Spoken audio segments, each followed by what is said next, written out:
pense que ce vœu est essentiel. Il est essentiel car devant la crise climatique qui s'accélère, il est nécessaire de cesser de brutalement opposer emploi, social et écologie. Le chemin n'est pas facile à prendre. On ne peut pas décider d'en haut et laisser des centaines de salariés sans solution. Aujourd'hui, l'expérimentation d'écocombust doit être menée à son terme. Est-elle la solution pour la transition énergétique? Non, mais la transition énergétique, c'est une voie avec multiples solutions et il faut toutes les actionner.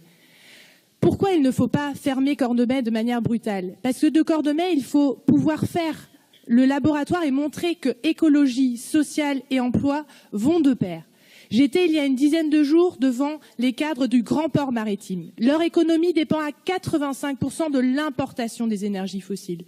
Aujourd'hui, les territoires, de manière collective et conjointe, doivent réfléchir ensemble à ce qu'implique la transition énergétique, ce qu'implique réellement la diminution de notre consommation d'énergie et donc la diminution de l'importation d'énergie fossile et réfléchir sur le court, le moyen et le long terme.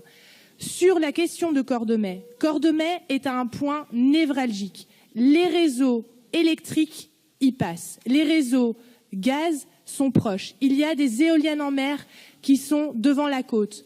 Aujourd'hui, nous avons encore besoin d'un appui ou en tout cas d'un point d'injection d'électricité dans notre réseau, ce qui demain ne sera pas vrai avec la décentralisation et donc la production d'énergie un peu partout dans les territoires.